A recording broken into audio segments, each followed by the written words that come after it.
An elderly farmer sells his only tractor to pay for a boy's surgery, but the next day, a billionaire sends 10 brand new ones. Before we continue, don't forget to subscribe to the channel, like the video, and comment where in the world you're watching from. Let's go. Long before the sun rose over Willow Bend, Old Man Rourke was already awake, the ache in his bones telling him another storm was on its way. He moved through his small farmhouse in slow, measured steps, careful not to wake his grandson, Paul, who slept on a makeshift cot near the kitchen. At 72, Rourke had seen his share of storms, both the literal kind that battered the fields and the figurative ones that threatened to upend his life. But nothing in all his decades of tending crops and caring for livestock had prepared him for the crisis he faced now. Paul was sick, and the doctor said there wasn't much time left to find a solution. That day, the promise of morning felt more like a grim countdown than a hope for renewal. Rourke's farm had once been a lively place, back when his wife still baked pies for the harvest festivals, and visitors marveled at the apple orchard that stretched along the gentle slopes. The orchard was mostly gone now, trees uprooted by strong winds, or sold for firewood when money got too tight to keep them alive. With the orchard went the sense of simple, everyday wonder that had defined Rourke's younger years. The old barn, too, bore the marks of time, its red paint peeled by sun and rain, revealing the splintered boards beneath. Yet, even in its battered state, it held on to a stubborn dignity, much like Rourke himself. He spent most of his days harvesting just enough corn and beans to sell at the local market, occasionally collecting eggs from the few remaining hens that pecked restlessly in the yard. The battered green tractor he used for plowing was nearly as old as he was. It sputtered and coughed every time he turned the key. Folks in town joked it ran on nothing but miracles and the scraps of leftover parts that Rourke welded into place. But that tractor symbolized more than a way to work the fields. It was a reminder of everything Rourke had managed to hold on to, even when faced with mounting debts and the weight of medical bills. For the past 3 months, the local newspaper had carried stories about Paul's condition, a rare heart defect that required urgent surgery in a hospital 3 hours away. Initially, Rourke had been reluctant to reveal the family's troubles to anyone beyond a close circle of friends, but word spread quickly in a small community. At first, neighbors organized bake sales and rummage markets to raise money. Those efforts were kind and heartfelt, but the needed sum was astronomical compared to what a handful of fundraisers could gather. Bit by bit, Rourke sold off farm equipment, a baler that had belonged to his father-in-law, several irrigation tools purchased decades ago, and even vintage items from the attic that might fetch a price online. But the funds never quite reached the towering figure the hospital required. After each yard sale, Rourke would stash the meager earnings in an old cookie tin that once held homemade biscuits. He stored it in the cellar beneath a loose floorboard. At night, when the only sound was the quiet breathing of his grandson, he would open the tin to count the money. Paul's heartbeat was more fragile every week, yet the tin always seemed to hold just enough coins and dollar bills to mock their dire situation. No matter how many times Rourke counted, it never matched the cost for the surgery. And time, that unrelenting adversary, continued to run short. Morning light crept through the windows, illuminating a day that demanded a choice. Rourke looked through the farmhouse door toward the tractor parked in its usual spot by the barn. Rust glinted on the hood. The engine had grown so finicky that he wondered if it would even start one more time.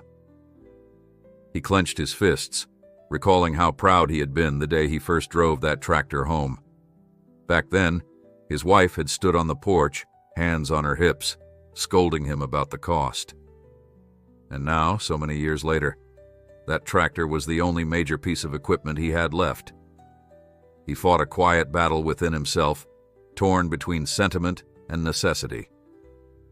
But all the logic in the world couldn't deny that every passing hour was precious.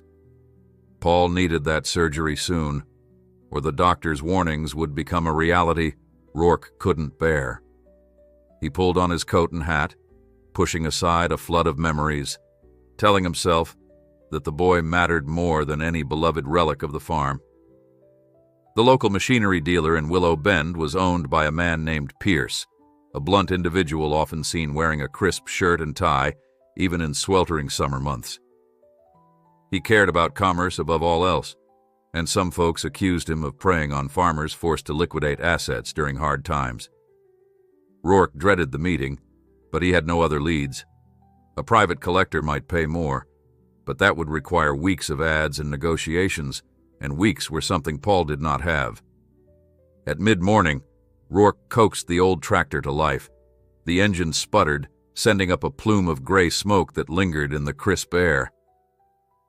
He drove slowly down the dirt road, past neighbors who offered sympathetic waves. Every bump felt like a farewell, each uneven groove in the path reminding him that he might never steer this machine again.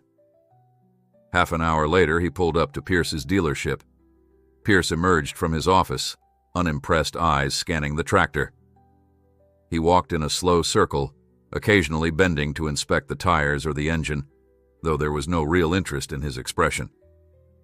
Finally, he offered a figure so low, Rourke thought he must have misheard. The farmer's heart sank. He had hoped for at least enough to cover the remainder of the surgery's deposit. Yet, from the look on Pierce's face, there would be no negotiation. Rourke could sense the businessman's smug certainty that desperation would force acceptance of any sum. "I'm sorry, Mr. Rourke," Pierce said, sounding anything but remorseful. "Tractors this old just don't hold value. I'm actually doing you a favor here." Rourke pressed his lips into a hard line, swallowing a flash of anger. Another attempt at bargaining yielded no better response. In the end, he signed the papers, letting Pierce haul away the tractor to the back lot where outdated vehicles sat like ghosts of unprofitable times. With the money in hand, less than half what he had once dreamed of recouping, Rourke left the dealership. His legs felt heavier than they had on the walk over. Tears threatened his composure, but he set his jaw, refusing to shed them in public. By the time he reached the sidewalk, he felt exhausted and uncertain. He reminded himself he still had enough to schedule the operation's deposit, and that had to be reason enough to push forward. That afternoon, the hospital confirmed Paul could be admitted for pre-surgery tests within the week. The deposit Rourke wired had cleaned out every cent, but he felt a rush of relief that overshadowed any regret about the tractor. He sat by Paul's bedside that evening, reading from one of the boy's favorite storybooks, a tale of a knight who slayed dragons with unwavering courage. In the flickering light of a single lamp, Paul listened intently, his breath sometimes catching in his throat, but never complaining. Once the boy finally fell asleep, Rourke glanced out the window at the empty spot near the barn. The tractor's absence stung like an open wound, but at least there was hope for Paul. Word of Rourke's sacrifice spread through Willow Bend, faster than the wind that rustled the wheat fields. Some folks admired his resolve, calling him a hero. Others whispered that the surgery might fail, and then Rourke would be left with nothing.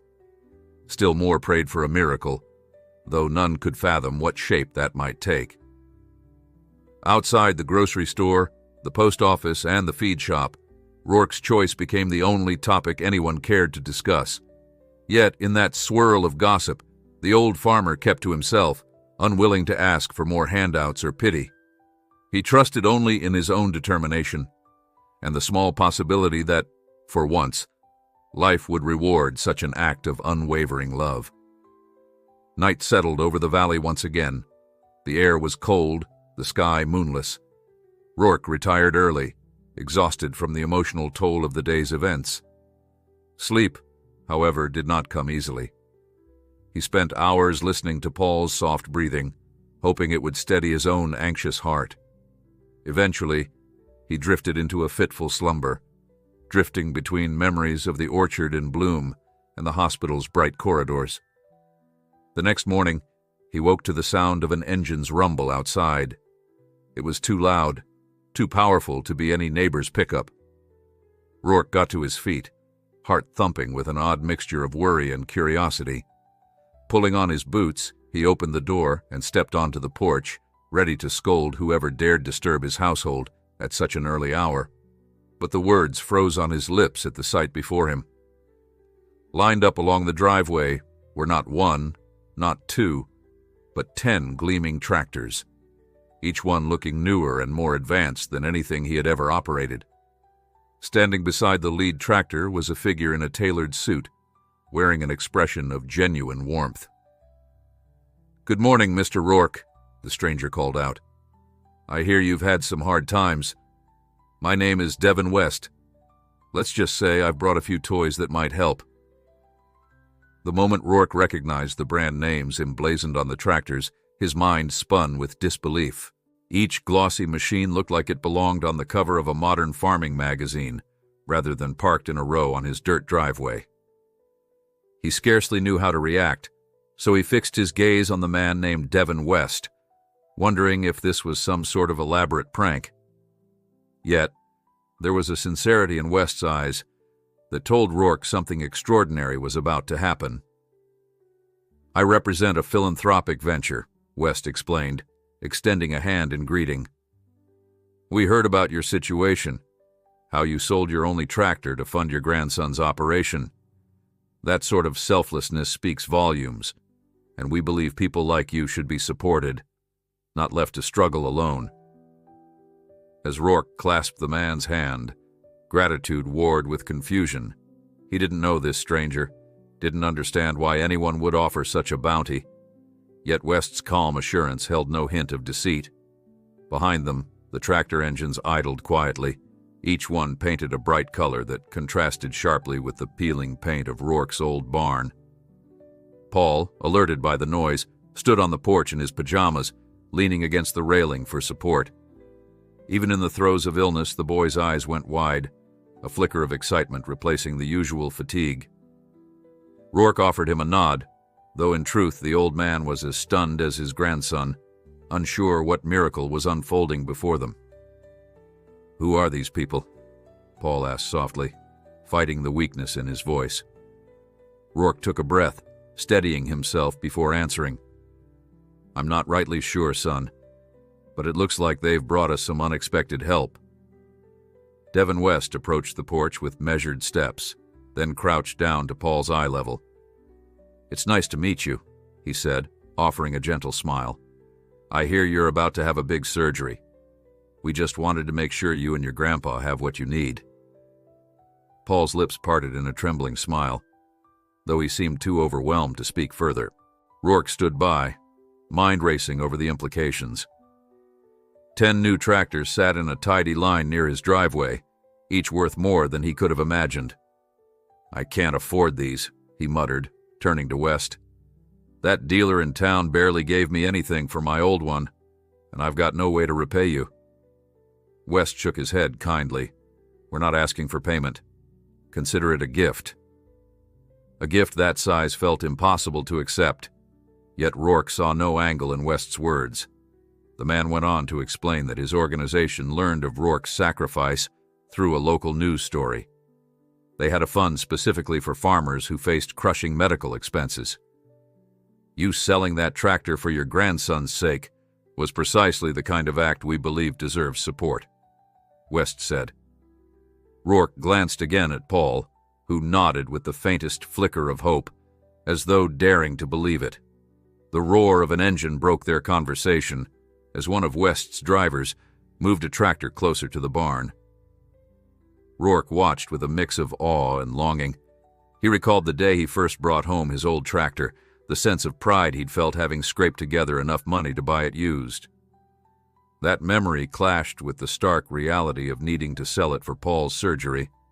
Now, these new machines promised not just recovery, but a future he'd never dared envision. Rourke shifted uneasily, still wary despite his gratitude. "I don't mean to question your motives, but this is all so sudden," he said. West nodded. "I understand your hesitation. It's not every day someone donates heavy machinery. But we believe in honoring those who've shown courage and kindness. Your story might inspire others. And that alone..." is worth our investment." Paul coughed softly, prompting West to add, "We've also covered the remainder of your medical bills, so you can schedule the operation immediately." Those words landed like a thunderbolt. Rourke's eyes stung as he thought of the cookie tin, the half-empty jar of coins, the endless nights worrying if tomorrow might be too late for Paul. He managed a raspy, "Thank you," knowing it fell far short of what he wanted to convey. West's gaze was warm. "You're welcome. Just focus on getting your grandson healthy. Once he's well, these tractors will be waiting. We'll have staff set them up and give you all the training you need." In the background, a small crowd from Willow Bend began to gather. Curiosity drew them in, and soon hushed whispers turned into exclamations of disbelief. Some recognized West, or at least had heard rumors of wealthy benefactors who traveled the country, providing unexpected aid. Others spotted the newly arrived equipment and remembered the heartbreak of seeing Rourke drive off in his old tractor. The farmers among them knew these modern machines could transform yields and resurrect aging farmland. Hope radiated in the air. Pierce, the dealer who had lowballed Rourke, appeared among the crowd, his expression pinched. He sidled up, feigning delight. "Well, old friend, I see you found yourself quite a windfall," he said, voice oily. Rourke stiffened at the word friend. Before he could respond, West stepped in. "Mr. Rourke doesn't need your services anymore.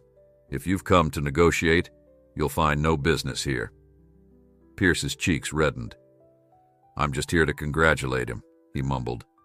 Rourke kept silent, remembering the bitterness of that sale. With an awkward shrug, Pierce backed off, leaving Rourke to greet neighbors who offered genuine support. Some clapped him on the shoulder, murmuring, "Couldn't have happened to a better man." Others simply stared, wonderstruck at the brand-new row of machinery.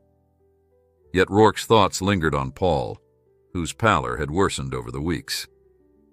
A new wave of guilt threatened him.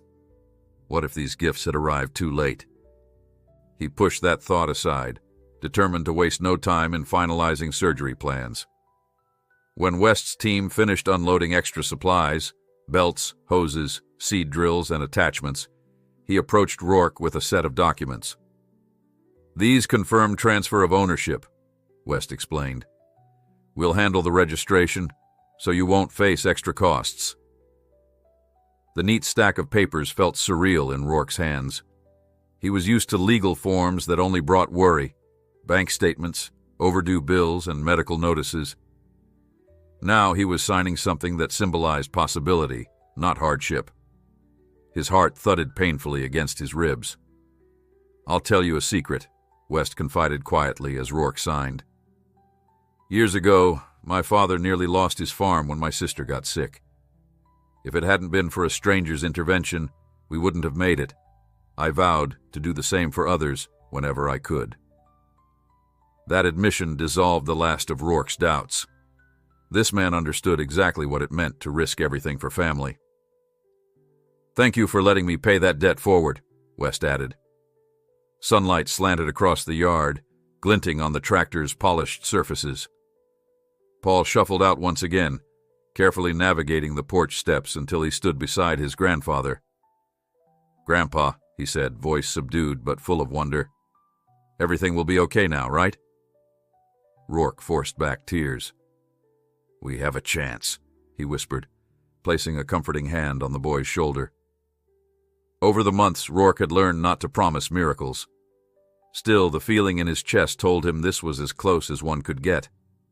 Long after the crowd dispersed and West's team prepared to depart, Rourke remained outside, marveling at the generosity unfolding before him. He thought of the orchard that once filled his life with color and scent. Maybe he could replant those trees. Maybe he could give Paul the childhood he deserved. He closed his eyes and murmured a prayer of thanks, not just for the machines or the money, but for the belief that goodness still existed in the world, strong enough to heal wounded hearts.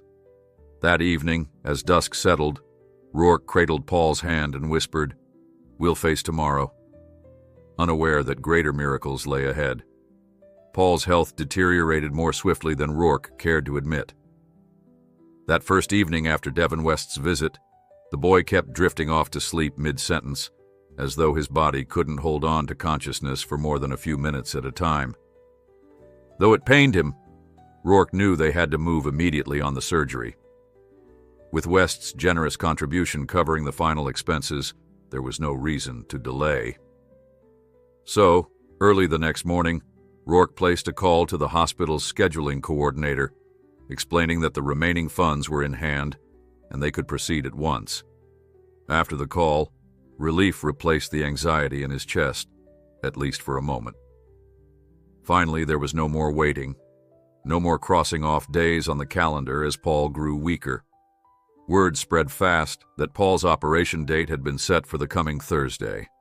Since the hospital was in the nearby city of Danville, a good 3-hour drive away, Rourke began making arrangements for a neighbor to feed the hens and keep an eye on the farmhouse. The neighbor, Sally Hutchins, was more than glad to help. She'd known the Rourke family for decades and had once studied nursing in her youth. "If you need anything, absolutely anything, call me," she told him, hugging Paul gently before the trip. Even under normal circumstances, Rourke might have hesitated to burden anyone, but these were hardly normal times. Along with that arrangement, Rourke called up a handful of local friends who could handle the fields in his absence.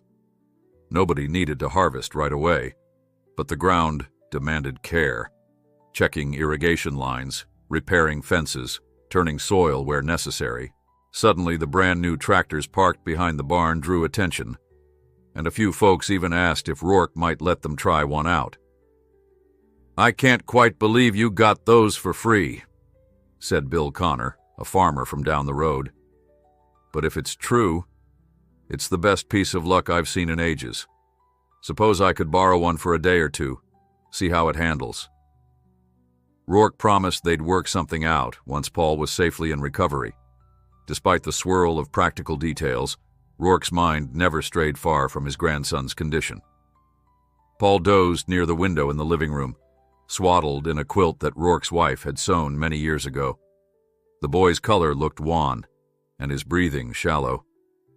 Every so often, Rourke caught sight of Paul's reflection in the glass, and he bit back the panic that threatened to consume him. The tractors beyond that window were a reminder of hope, a symbol that maybe, just maybe, life wasn't done giving them grace. But that wouldn't matter unless Paul pulled through his surgery. By Tuesday morning, the hospital phoned to confirm the final instructions. Paul needed to arrive by midday Wednesday for preoperative scans, blood work, and consults. Determined not to overwhelm the boy, Rourke spoke to the nurse in another room. He jotted down lists of items they had to pack, extra clothes, the boy's prescription medication, and a handful of comfort objects, like the plush donkey that Paul had once named Zipper.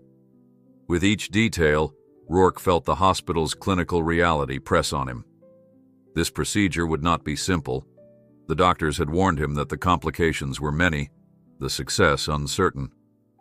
Still, they offered the only lifeline that might keep Paul in the world.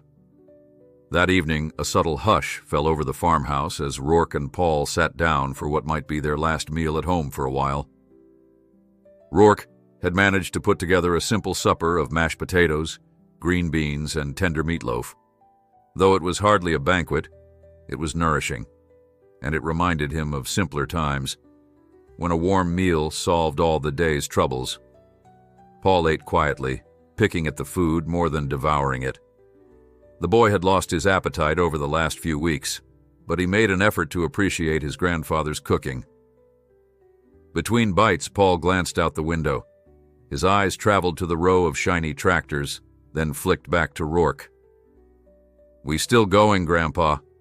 he asked in a timid voice, as if worried the plan had changed. Rourke reached out and placed a gentle hand on Paul's. "Yes, first thing tomorrow." They shared a look of mutual acceptance, each aware of what was at stake. Nothing else needed to be said. Early Wednesday dawned with a hazy sunrise filtering through clouds, painting the sky in pale orange and pink. The hush of pre-dawn was broken only by the sound of a small suitcase being loaded into Rourke's battered pickup. Even if he had the newest machinery in the county, the old truck was still all he had for getting around. He double-checked Paul's bag, verifying that he had the boy's medication and the worn donkey plush carefully tucked in. The farmland glistened with dew, and the tractors seemed to glint eerily in that morning light, like watchers silently cheering them on. They left the farm with little fanfare. Sally waved from the porch, promising once again to keep everything in order. Paul offered her a weak wave before curling up in the passenger seat, eyes half closed. "Go ahead and rest, buddy," Rourke said. Paul just nodded. The road to Danville was longer than Rourke remembered, or maybe it was just the weight on his heart that stretched each mile. Eventually, the farmland gave way to bigger highways, traffic lights, and the bustle of city life. Rourke seldom visited Danville. The stark contrast to Willow Bend disoriented him, and he almost missed the correct exit because of all the signs and billboards. At last they reached the hospital, an imposing building with wide glass doors and a swirl of people coming and going. Securing a parking space, Rourke guided Paul inside. The boy leaned heavily on him, coughing into a tissue that Rourke quickly stowed away. The receptionist directed them to the pediatric surgery ward, a bright corridor adorned with murals of cartoon animals. It was a valiant attempt at creating cheer in a place that saw daily struggles between life and loss. Once settled, a nurse named Lauren introduced herself and took Paul for preliminary tests.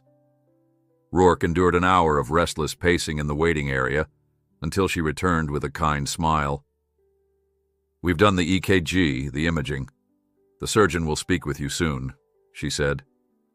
"Paul's resting in his room, and he's a brave kid, if I may say so."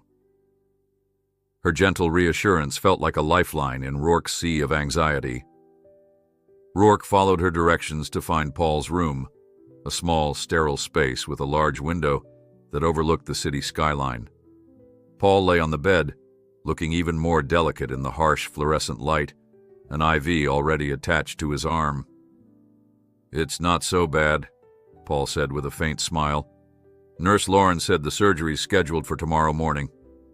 Rourke approached, his heart pounding. "That's right," he answered softly, sitting on the chair by the bed. He placed a hand on Paul's leg, a small gesture of comfort. Throughout the afternoon, a parade of hospital staff came and went. An anesthesiologist asked questions about Paul's allergies. A cardiologist listened to the boy's heart. The stethoscope pressed gently against his chest.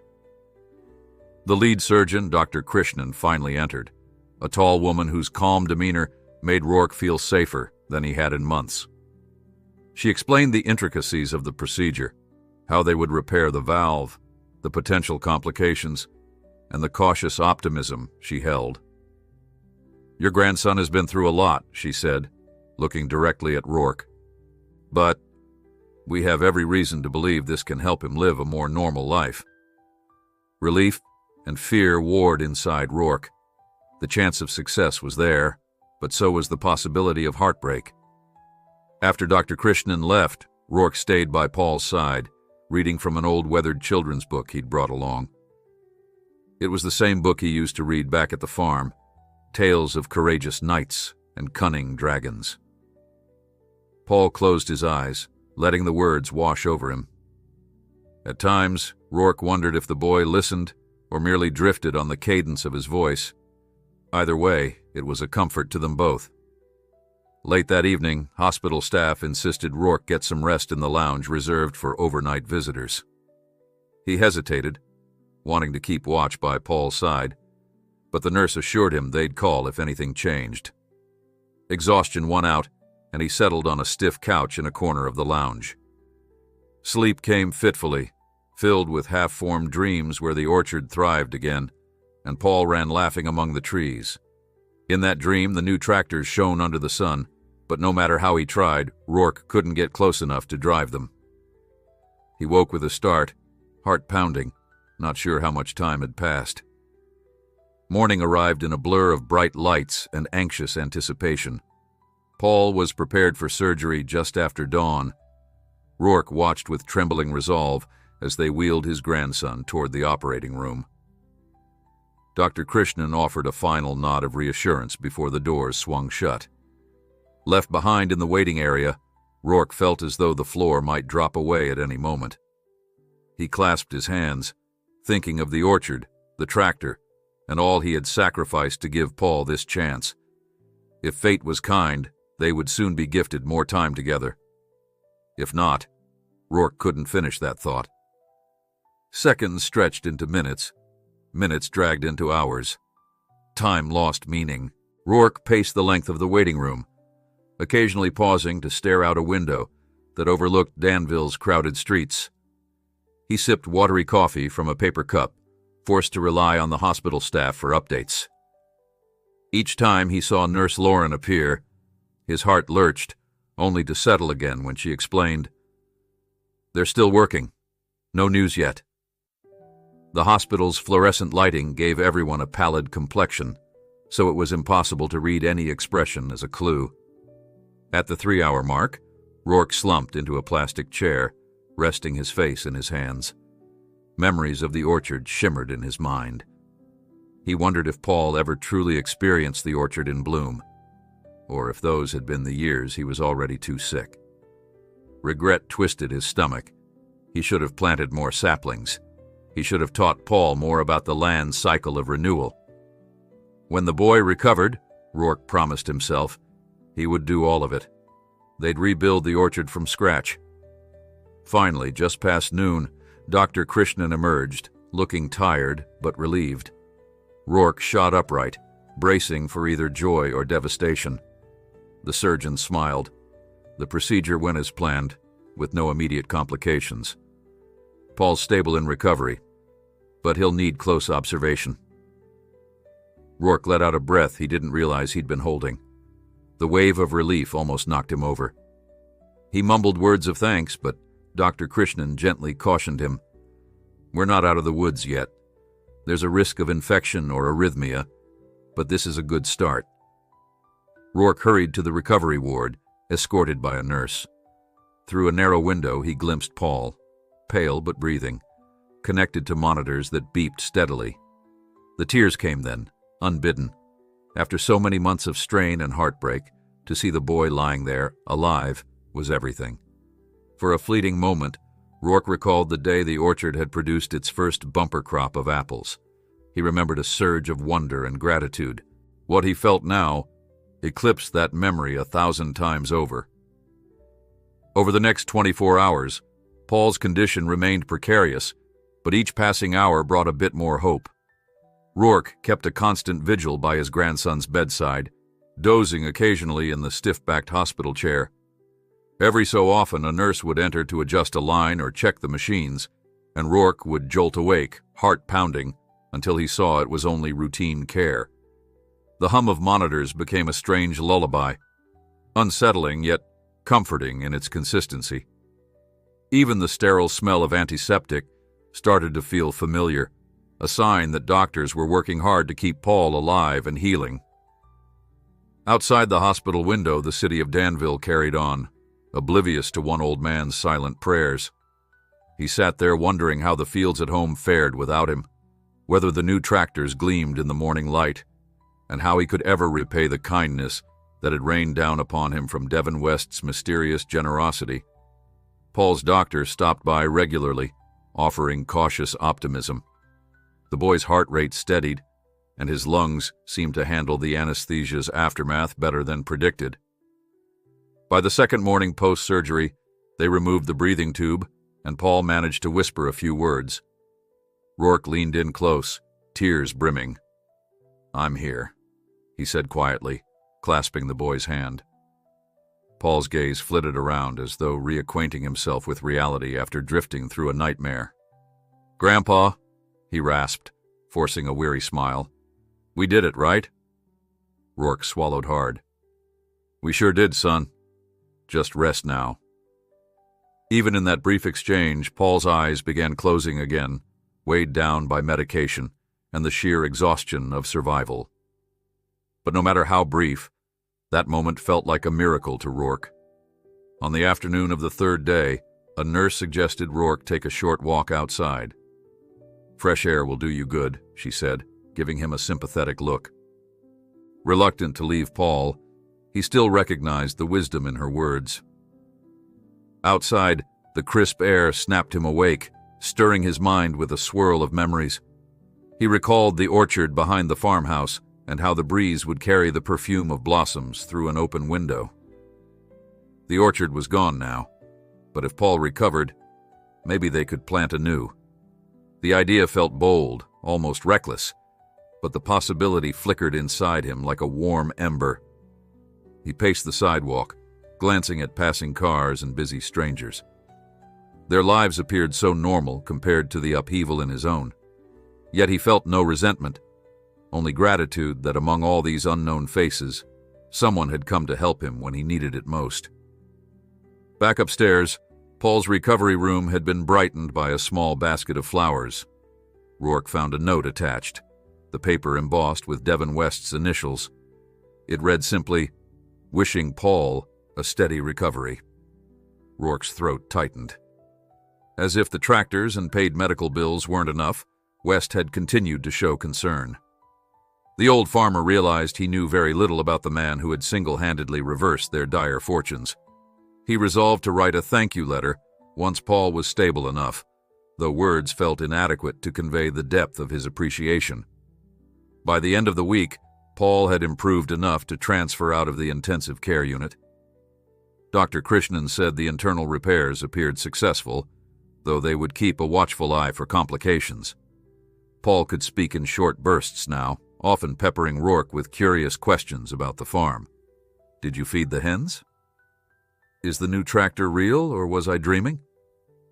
Rourke chuckled softly, explaining that he hadn't actually driven the new tractors yet, but the machines were definitely real. Paul's eyes lit up, though the effort exhausted him. He would drift off quickly after each brief conversation.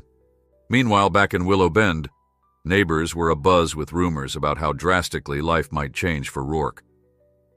Some speculated he'd use the tractors to expand the farm, grow more profitable crops, and even resurrect the orchard. Others doubted he had the energy or desire at his age, suspecting he might sell the new machinery for a comfortable sum. A few cynics whispered that no gift came without strings attached. Yet, amid all the talk, genuine well-wishers continued to show up at the farmhouse each day, leaving notes of encouragement or small tokens. Freshly baked bread, homemade jam, letters promising prayers. Sally Hutchins, who guarded the property, told people to wait until Rourke's return, but the collective wave of goodwill never subsided. In the hospital, Rourke started to see a new glow on Paul's cheeks. By the 10th day, the boy's vital signs stabilized enough for Dr. Krishnan to talk about discharge possibilities. "He'll need plenty of rest and follow-ups," she cautioned, "and we'll keep him on medication to prevent infection or complications. But I think he'll do better at home soon, surrounded by familiar sights." Rourke nodded, relief flooding through him. He pictured Paul resting in the old farmhouse, a warm quilt over his legs, the farmland visible through the window. Maybe, with time, the orchard dream could become more than just memory. On the day Paul was finally allowed to leave, the boy stared in wonder at the sunlight outside the hospital doors. Rourke felt a surge of emotions, remembering how uncertain everything had been just a week or so prior. They rode home with the windows cracked, letting fresh air wash over them. Paul, still frail, said little, but he kept glancing at Rourke with a smile that spoke volumes. Each bump of the road reminded Rourke that they were on a new path. Gone was the sense of looming catastrophe. In its place was cautious excitement, a feeling that nothing lay beyond their reach if they worked together. When they finally turned onto the familiar dirt road leading to the farmhouse, Paul let out a small gasp.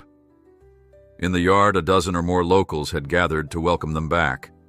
Homemade banners, bright balloons, and folding chairs filled the space. Sally Hutchins broke into applause as Rourke parked the truck. "He's home," she cheered, prompting everyone else to clap and holler in celebration. Tears welled in Rourke's eyes. He turned to Paul, who blinked in surprise. "They did all this for us?" he whispered. Rourke managed a shaky nod. "They've been waiting for you, kiddo." With gentle help, Paul eased himself out of the truck. Applause and cheerful greetings swept over him, and he offered shy waves in return. Though still pale, he looked more alive than he had in months. Someone pressed a glass of lemonade into his hand, while another tucked a warm blanket around his shoulders. Rourke recognized Bill Connor in the crowd, as well as half a dozen other farmers and townsfolk. Even young children peered curiously from behind their parents, eyes wide at the sight of Paul, who had become something of a local hero by surviving an ordeal that might have claimed his life. Rourke realized how deeply the community had rallied around them when he spotted homemade get-well cards taped to the farmhouse door, each with Paul written in colorful letters. Sally stepped forward with a small box in her arms. "We wanted to give you a proper welcome," she said, smiling at Paul. "And these are for you, Rourke." She lifted the lid to reveal a stack of letters. "They came from all over. People read about your story online and wanted to send their blessings." Rourke swallowed hard, nodding his thanks. He'd never imagined so many strangers could care about an old man and his grandson. Sally leaned closer, whispering, "There are letters from as far away as Texas and Maine, and even a couple from overseas.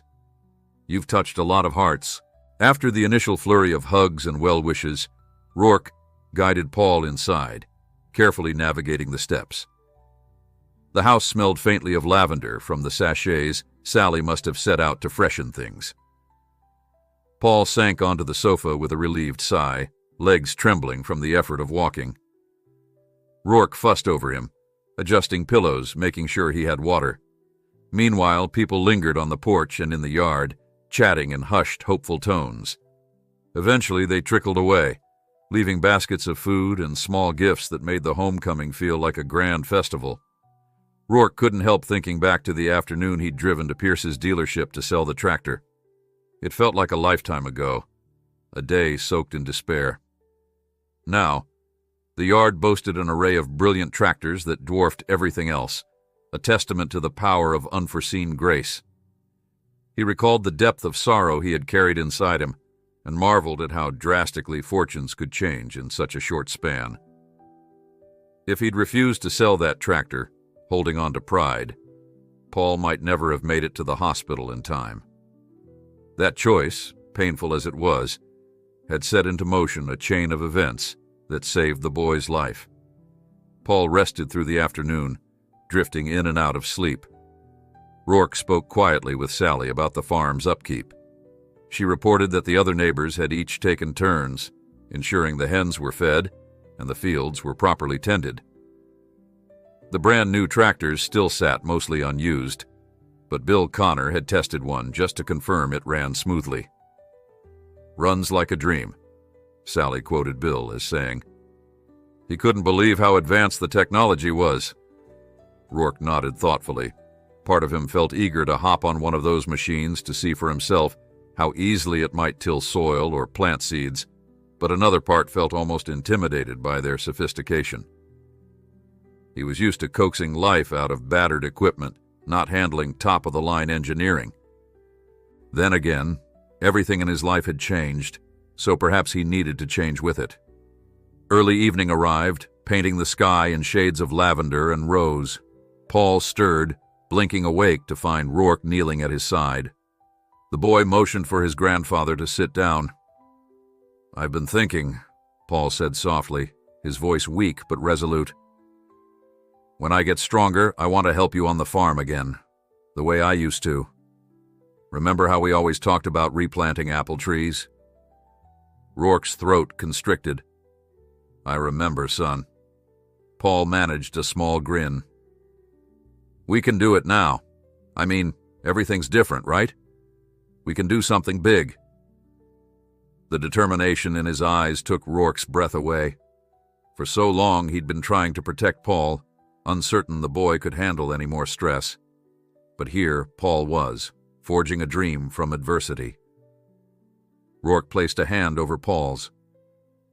"We can do whatever we set our minds to," he said, voice trembling with emotion. Night settled in, and the farmhouse exhaled a peaceful calm that Rourke hadn't felt in ages. Paul dozed off with a smile on his face, the donkey plush clutched beneath his arm. Outside, a full moon cast silver light on the newly gifted tractors, turning them into silhouettes of promise. Rourke peeked through the curtains, marveling at how quickly life had shifted from hopeless to hopeful. Could it be that more blessings waited just around the corner? The next few days passed in a gentle rhythm of healing. Neighbors dropped by with soups, breads, and an array of pastries, each delivered with heartfelt admiration for Rourke's dedication and Paul's resilience. Letters kept arriving, often containing heartfelt messages or even small donations. Rourke collected them in a crate near the fireplace, unsure how he might respond to each act of kindness.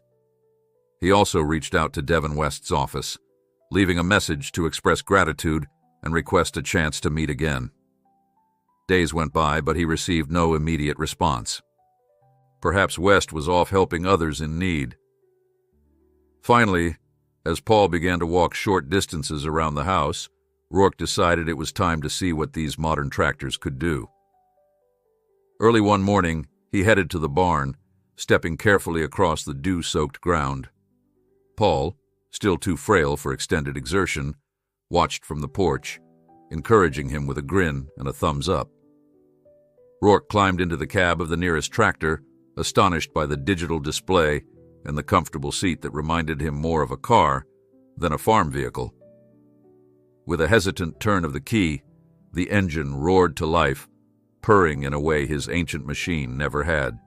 He eased it into gear, heart fluttering at the smooth handling. In the field, the tractor moved through the soil with an almost effortless grace, cutting neat lines where Rourke planned to sow new seeds. The sun rose behind him, illuminating the path, each row representing a fresh beginning. He found himself smiling, the wind ruffling his hair through the open window. If Paul regained his strength, they could restore so much of what had been lost over the years. Maybe not just apples, but other crops, too. Rourke allowed himself to envision an orchard in full bloom, swirling petals in the breeze. He pictured Paul running between the rows of young trees, free from the burden of failing health. For a moment, he felt like a young man again, filled with ambition and hope. He spent an hour testing the tractor's capabilities before returning to the farmhouse. Paul stood out front, wrapped in a light sweater. His cheeks were still gaunt, and the walk from the porch to the driveway clearly taxed him, but his eyes shone with excitement. "How was it, Grandpa?" he called, voice quivering with anticipation. Rourke clambered down, tipping his hat in a playful manner. "It's the smoothest ride I've ever had," he answered. Then he gently placed an arm around Paul's shoulder. "Wait till you're well enough to join me. We'll tackle the biggest projects you can dream up." Life at the Rourke farm was no longer defined by despair. Instead, each day brought incremental improvements, both in Paul's health and in the new direction for the land. One evening, Rourke found himself poring over catalogs for seedlings, something he hadn't done in years. He circled pictures of apple varieties that thrived in their climate, scribbling notes about planting times and cross-pollination.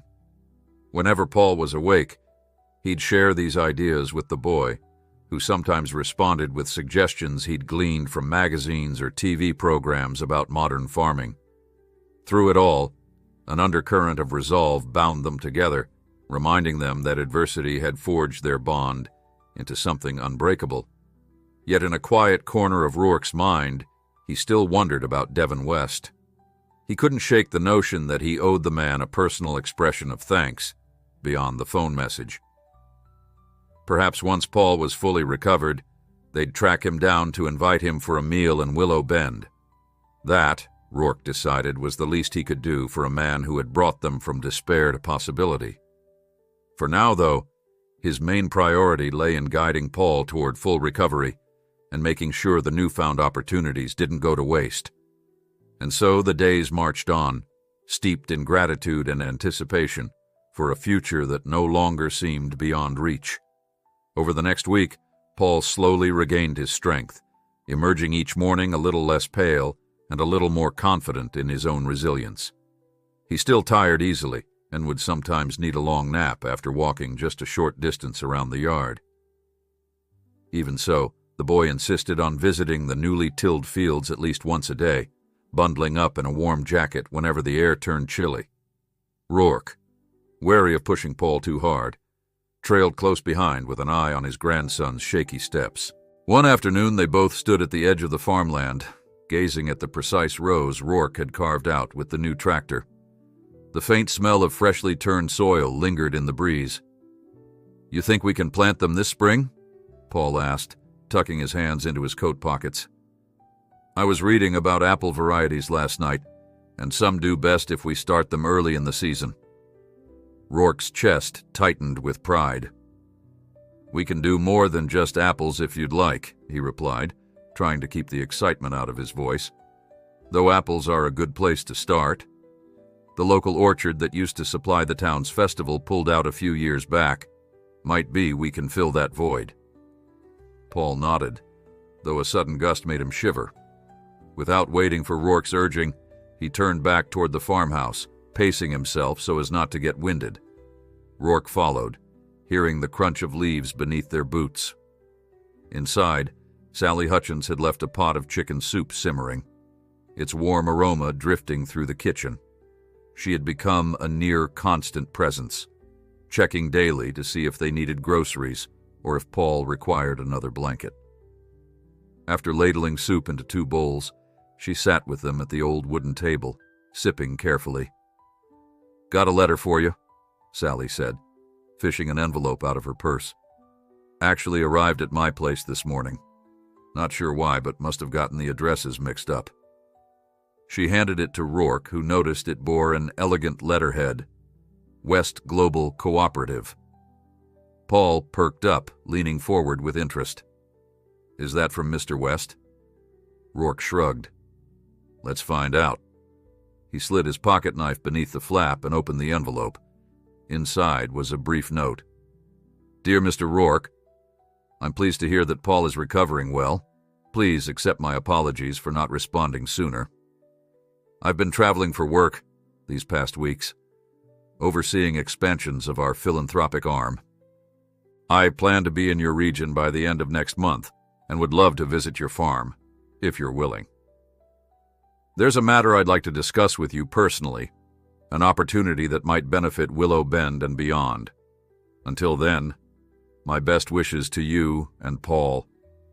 Devin West Rourke's eyebrows lifted. "He wants to come here. Something about an opportunity." A spark of curiosity lit in his eyes, though a tinge of worry crept in too. "When someone gave you a fortune in tractors and paid off your medical bills, was there a catch?" Sally set her spoon down. "Well, if you're asking me, that man's done you a world of good. I'd at least give him a fair listen." Paul nodded enthusiastically. "We owe him so much, Grandpa. Maybe he wants to help the rest of the town too, or get more farmers involved. That'd be amazing." Rourke folded the letter carefully, letting out a slow breath. "We'll see. I'll write back tonight. Say we're glad to have him."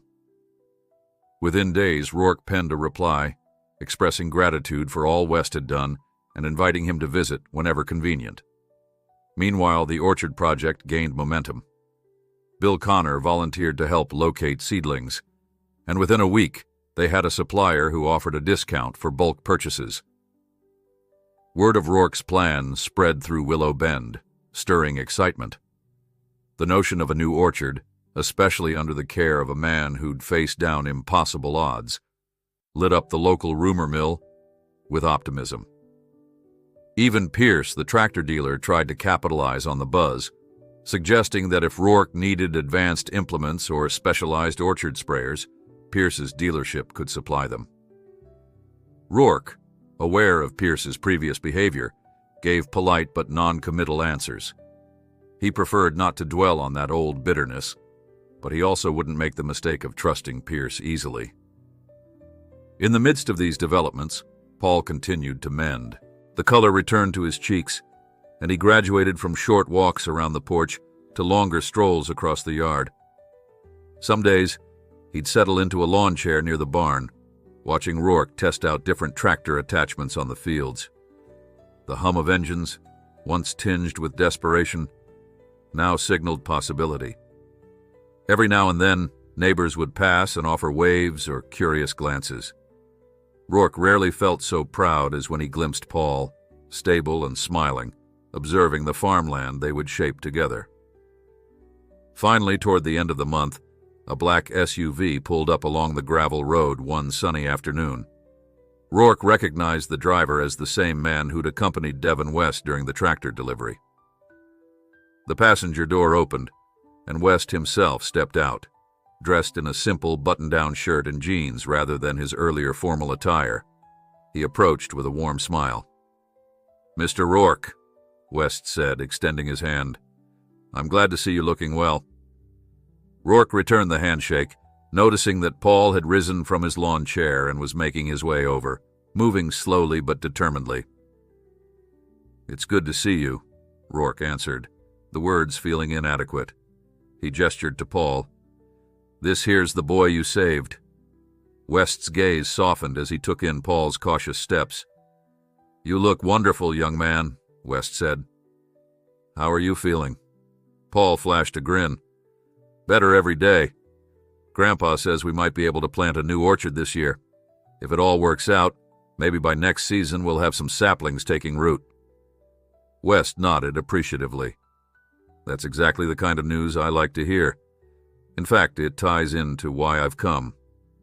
He motioned toward the porch. "Is there a place we can sit and talk? I promise I won't take too much of your time." They settled on the porch, the afternoon sun casting pleasant warmth across the wooden floorboards. Rourke served iced tea, feeling a twinge of nostalgia for the days when his wife would fuss over visitors with homemade pie. But West didn't seem to mind the simple fare. He cradled the glass and took a sip. "I'll get straight to the point," West began. "My organization has always supported farmers in critical need. But recently we've expanded to a new initiative, community agricultural cooperatives." He paused, gauging Rourke's reaction. "We buy land, or help farmers buy more land, then create programs that benefit entire regions. Educational outreach, shared equipment, marketing assistance for crops. Instead of just giving out one-time help, we invest in networks that help small farms thrive. I'd like Willow Bend to be our next pilot project." Rourke blinked, taking a moment to absorb the proposal. "So you want to bring in more tractors, more capital, that kind of thing?" West nodded. "Exactly. But not just material gifts. Training programs, specialist advice on soil health, orchard management, and modern irrigation. We'd build a local hub, maybe right here at your place if you're open to it, where farmers can collaborate.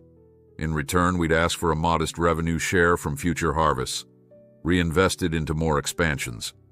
The idea is to create a sustainable cycle of growth rather than a one-off donation." Intrigue flickered in Rourke's eyes. "I can't speak for the whole county, but I know a lot of farmers who jump at the chance for better infrastructure." Paul spoke up, voice trembling with excitement. "We could turn Willow Bend into something special, right? Maybe even reintroduce that harvest festival." West spread his hands.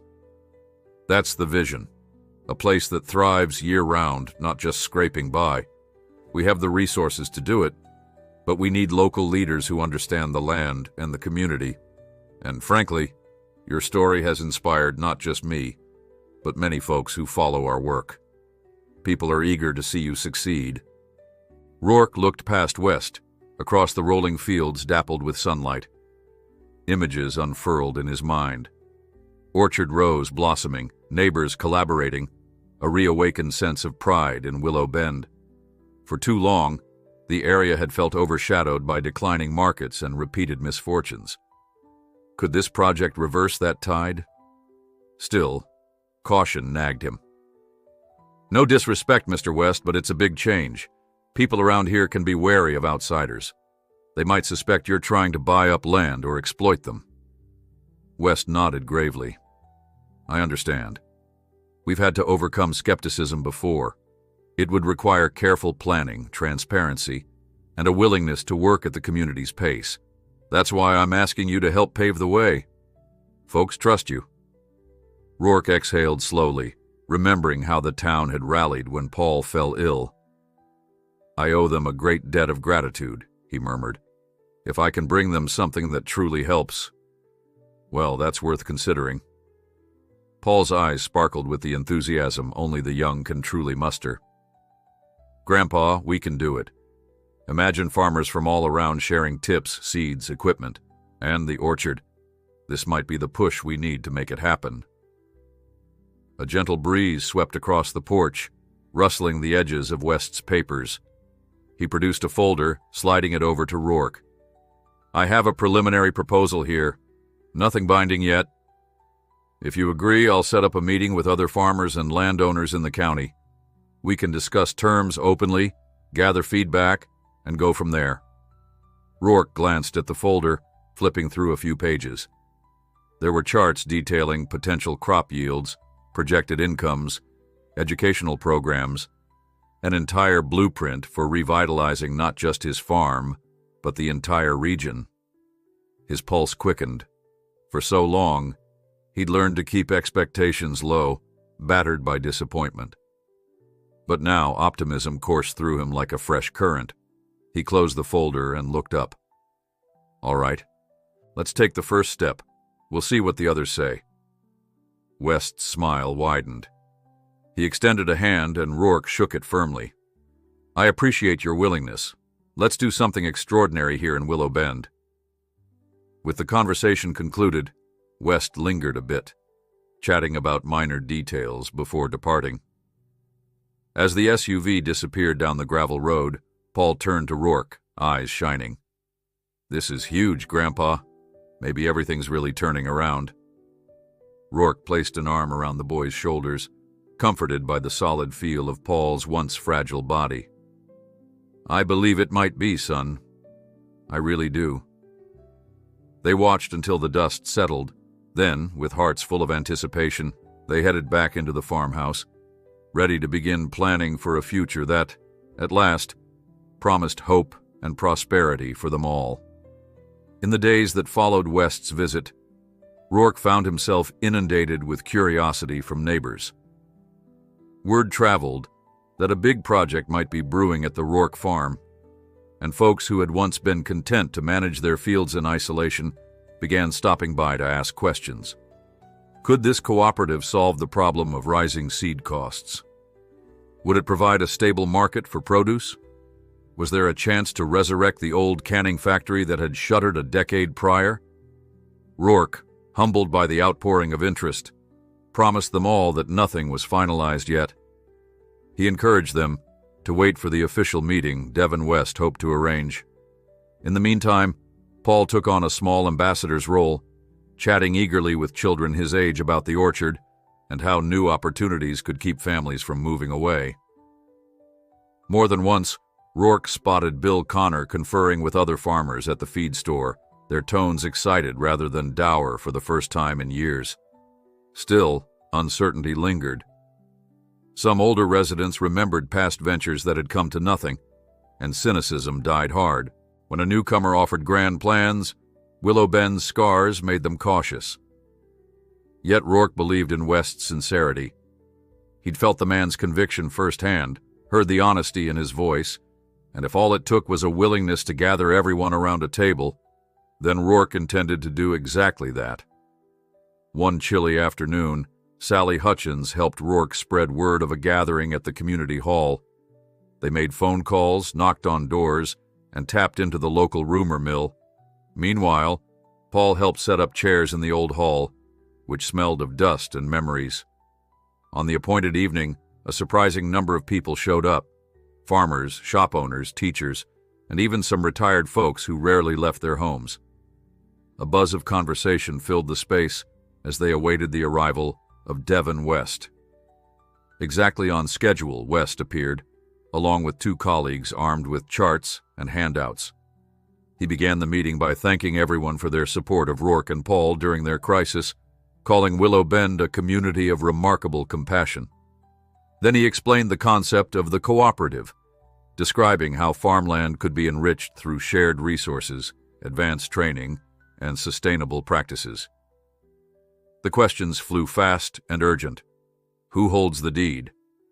How do we keep independence? What if markets fail again? West responded with calm, thorough answers, stressing that no one was forced to join, and each farmer would retain control of their own property. The cooperative's goal was synergy, not ownership. By the end of the night, the mood felt electric with possibility. Although not everyone was convinced, enough voices spoke with cautious enthusiasm to move forward. West suggested forming a steering committee of local representatives to hash out details. Predictably, Bill Connor volunteered. So did Sally Hutchins. Even the local school principal, Ms. Gomez, raised her hand, pointing out how agriculture programs could benefit the youth. Rourke, seeing Paul's eager face, also added his name. If he was to endorse this plan, he wanted to be involved from day one. As the crowd dispersed, West approached Rourke, shaking his hand firmly. "I'd call that a success," he said, relief in his eyes. "Not every community is this open-minded on the first pitch." Rourke chuckled. "We've been hungry for solutions, I guess. Thank you for giving us the chance." West patted Rourke's shoulder. "Thank you for trusting me. I'll head back to my office in the morning, draft a formal proposal, and schedule a follow-up meeting with the committee. Let's keep this momentum rolling." Back at the farmhouse, Paul was too excited to sleep. He peppered Rourke with ideas. "Could we add a cider press? What if we made jam or applesauce to sell at markets?" Rourke listened patiently, fatigue tugging at him but refusing to dampen his pride in Paul's growing ambition. Eventually, the boy's eyelids drooped, and he drifted off, head full of orchard dreams. Rourke lay awake a while longer, staring at the moonlit tractors and thinking about how life had changed in just a couple of months. His heart brimmed with gratitude for every chance they'd been given. "Yes," he told himself, "we'll take these gifts and build something grand, for Paul, for the town, for everyone who's lost hope." With that vow echoing in his mind, he finally fell into a deep and restful sleep. Morning light filtered through the thin curtains in Paul's room, casting faint stripes across the wooden floor. Rourke stepped in quietly, expecting to find his grandson still asleep. But Paul was already awake, propped up by pillows, eyes bright with anticipation. They had a big day ahead, one that would determine whether the orchard project could move forward on a grand scale. The newly formed steering committee, composed of local farmers, business owners, and a teacher or two, was set to gather at the old county building to discuss final plans with Devin West's team. Rourke felt both excitement and trepidation, aware that a misstep could stall momentum. Still, as he saw Paul's hopeful grin, he felt his resolve strengthen. The day belonged to possibility. Outside, the morning air hinted at the first signs of spring, carrying subtle warmth under the chill. In the distance, rows of tilled earth stood ready for seeds, the neat furrows a testament to how much the farm had already transformed. Rourke bustled about the kitchen, preparing a modest breakfast of scrambled eggs and toast for Paul. He insisted the boy eat well before they left for the meeting. Though Paul still fatigued easily, the mere thought of shaping the orchard program seemed to invigorate him. He couldn't stop talking about which apple varieties might thrive best and how they could eventually expand into pears or peaches. Each idea glimmered with that infectious optimism only a child, especially one who had stared down a life-threatening condition, could possess. By mid-morning, Bill Connor arrived in his pickup, waving from the driver's seat. He and Rourke had agreed to carpool into town, sparing Paul the jostling of multiple vehicles. While Rourke helped Paul into the back, Bill leaned out the window. "Heard more farmers are turning up than we expected," he said. "They're eager to hear West's plan and find out if it's too good to be true." Rourke nodded. Despite everything, suspicion lingered in certain corners. "I can't blame them," he replied, "but the only way to move forward is by taking that chance together. If it fails, at least we tried." With Paul settled, the trio headed off down the winding road, dust kicking up in their wake like a whispered promise of change. The old county building was a relic of a more prosperous era, with faded brick walls and a creaky wooden staircase leading to an assembly room upstairs. By the time they arrived, a small crowd had already gathered. Some men wore hats stained by years of labor, while others dressed in collared shirts that hinted at more formal roles. Women from the local co-op carried notepads brimming with questions. The atmosphere felt charged with anticipation. Devin West stood at the front, greeting each newcomer with a handshake and a genuine smile. He seemed perfectly at ease despite the buzzing conversations. Rourke and Paul joined Bill in finding seats near the front, wanting to observe every detail of this pivotal gathering. West opened the proceedings by thanking everyone for attending and reiterating his vision: a self-sustaining, community-driven cooperative where each participant maintained ownership of their land but benefited from shared resources. As he spoke, an assistant displayed slides showing examples from other regions that had embraced similar models. Scenes of thriving orchards, grain silos, and produce stands flashed across a projector screen, eliciting murmurs of cautious excitement. Then came the nitty-gritty details: membership fees, percentage shares, and the logistical steps required to unify marketing efforts. Some farmers frowned at the mention of contractual obligations, but West calmly explained that transparency was key to preventing exploitation. He clarified that no one would be strong-armed into participating. The floor soon opened for questions, setting off a flurry of hands. Bill Connor was first, voicing concerns about losing autonomy. "We've run these farms for generations, making decisions our own way. How do we guarantee nobody comes in telling us how to plant or when to harvest?" West answered by detailing the co-op's governance structure, proposing a democratically elected board that would set guidelines but never micromanage a farmer's day-to-day operations. Another hand shot up. A teacher wanted to know if local high school students could get involved for hands-on agricultural education. West beamed, affirming that youth outreach was integral to long-term success. Gradually, apprehension gave way to curiosity. By the time Rourke rose to speak, he could sense a new willingness in the crowd. Perhaps Willow Bend was ready to embrace something far bigger than they had dared imagine. Standing at the podium, Rourke cleared his throat. His gaze drifted across familiar faces, neighbors who'd watched him struggle, people who'd helped when Paul needed surgery. "I'm not much for speeches," he began, "but I want you to know this is personal for me. When I sold my old tractor, I thought my world was ending. Turned out, it was just the start of something amazing. Devin West gave me tools I never expected, and now he's offering all of us a future. I get it. If some of you worry we'll lose independence. But I say we stand to gain a community where no farm goes under for lack of resources or knowledge. We can keep the small-town heart of Willow Bend and still grow in ways we never thought possible." A hush fell as Rourke finished, then the crowd burst into applause. The transformation in the room was palpable, as if his words had crystallized the hope so many harbored but feared to voice. Devin West thanked Rourke, then invited more questions. Concerned farmers lined up, each bringing valid points about pricing, equipment maintenance, or contract termination clauses. Patiently, West and his team addressed every query, promising a written outline of responsibilities and safeguards.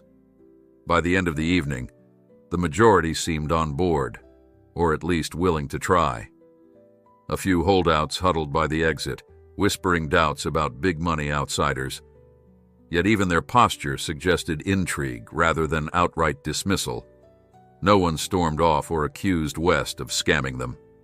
Afterward, Bill insisted on taking Rourke and Paul to the diner for pie. Sally joined them, excitement radiating from her every gesture.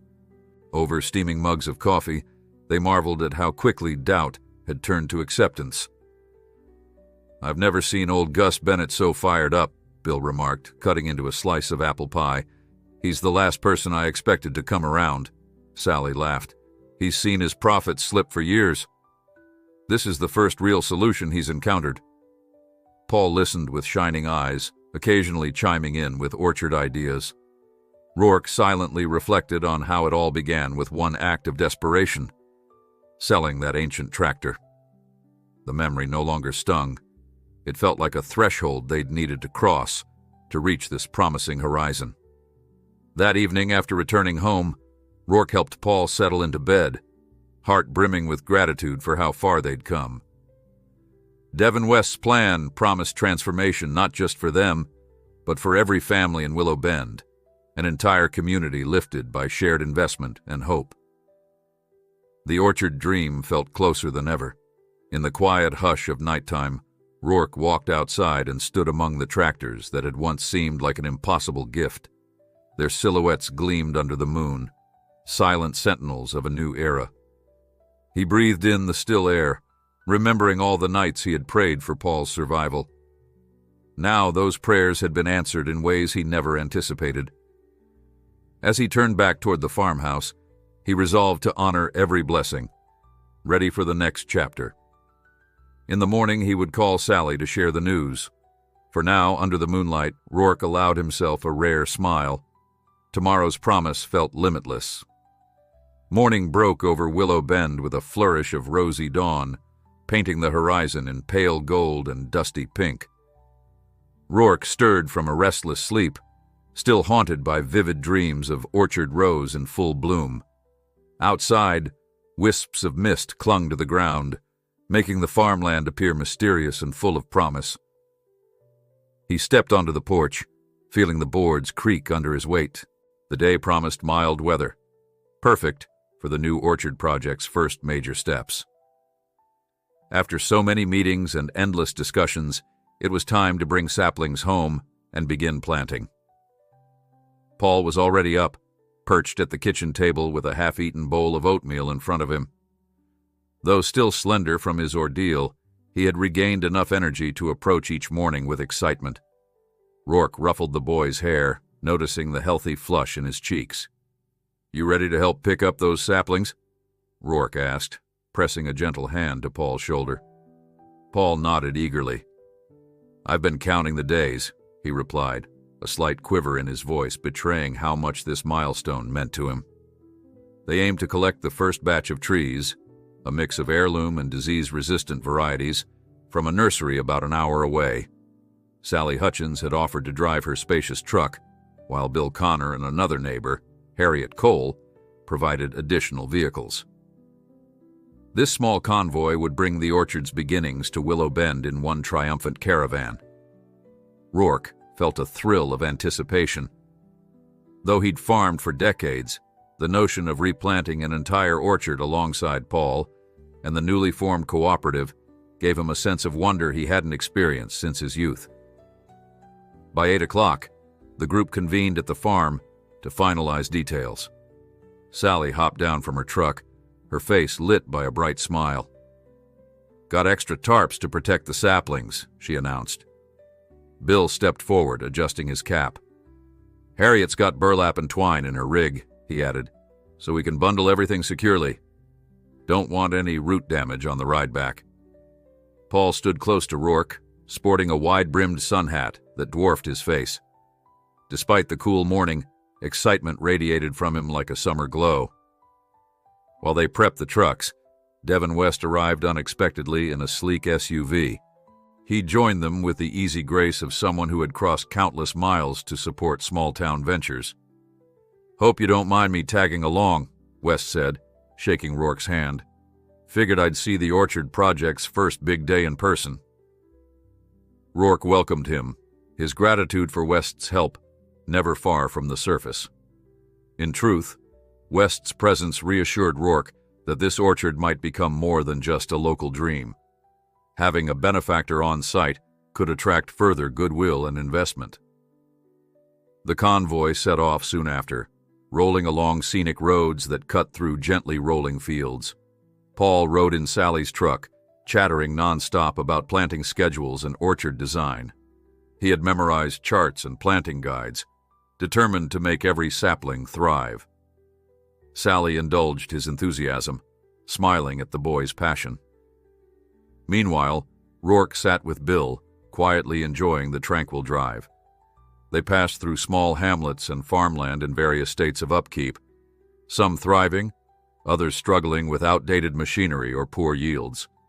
At moments like this, Rourke felt renewed conviction that the cooperative could bring real change. They reached the nursery around mid-morning. Rows of young trees extended across several acres, each sapling bundled in protective wrapping. A sweet tang of fertile soil and leaf mold drifted through the air. Harriet let out a low whistle. "I knew this place was big, but look at all those varieties," she exclaimed. They parked near a loading area where nursery staff welcomed them with friendly waves. Rourke produced the paperwork, an order funded partly by local contributors and partly by West's organization. The staff guided them to the prepared rows of saplings, explaining which cultivars needed extra care during transport. Paul moved along each row with wide eyes. He paused at a cluster of older apple varieties. Names like Northern Spy, Roxbury Russet, and Baldwin. "These are the ones with real character," he said, touching a leaf gently, careful not to jostle the slender trunk. Rourke watched from a few paces away, pride swelling in his chest. Not so long ago, he feared Paul might never see another spring. Now, the boy was planning for seasons to come. With methodical efficiency, the crew loaded saplings onto the trucks. Tarps and burlap protected fragile roots, and Harriet's twine kept everything snug. Bill, sporting a grin beneath his well-worn cap, double-checked the weight distribution so they wouldn't risk tipping. "I've hauled livestock and feed bales," he remarked, "but baby trees might be the most delicate cargo yet." That earned him a laugh from Sally, who teased that saplings were a lot less stubborn than goats. Devin West pitched in too, rolling up his sleeves to help secure the bundles. Rourke appreciated how West didn't stand apart directing orders. He was in the thick of it, determined to make this day a success for everyone. Before leaving, the nursery's head grower, a gray-haired woman named Esther, offered final tips. "Remember, keep those roots damp. Don't plant too deep. They'll shock if you compress the soil too much." She handed Paul a small, laminated guide. "Follow these instructions, and you'll have healthy trees. Oh, and don't forget to stake them if your area's windy." Paul nodded solemnly, as though receiving a sacred text. Esther smiled, patting his arm. "Good luck, young man." The return trip felt jubilant, as though they'd secured the keys to Willow Bend's new future. Each truck carried dozens of saplings, apple, pear, and a few experimental peach varieties that Harriet insisted could thrive in microclimates near the river. Paul spent the ride home scribbling notes on planting depth, spacing, and watering schedules. Sally occasionally had to remind him to take a breath. They made a brief pit stop for sandwiches and cold drinks, fueling their anticipation for the real work ahead. By mid-afternoon, they reached the farm. A handful of cooperative volunteers awaited them, ready to unload and sort the trees. News had traveled fast, and more neighbors arrived, excited to witness this moment. Even a local reporter appeared, camera in hand, eager to document the orchard's birth. She snapped photos of Paul directing the placement of saplings, capturing the sight of a boy once confined to hospital rooms now standing among the soon-to-be orchard rows. Rourke pitched in, mind racing with the tasks required: digging, spacing, fertilizing. He assigned volunteers to specific sections. Bill and Harriet each led a small team, while Sally kept track of supplies. Devin West joined Rourke near the newly tilled field. "Feels like a celebration," West said, surveying the lively commotion. Rourke smiled. "It is. Been a long time since people around here felt excited about tomorrow." West set a hand on Rourke's shoulder. "That's what a community can do when given tools and hope." They worked until the sun hovered low, painting the sky in bronze and crimson. One by one, saplings found their spots, each hole carefully dug, each root gently settled. Paul assisted where he could, though his physical limitations made him tire quickly.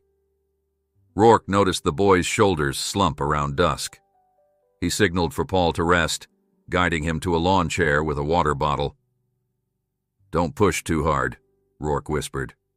Paul nodded, yawning despite his excitement. "Thanks, Grandpa. Just want to see how far we get."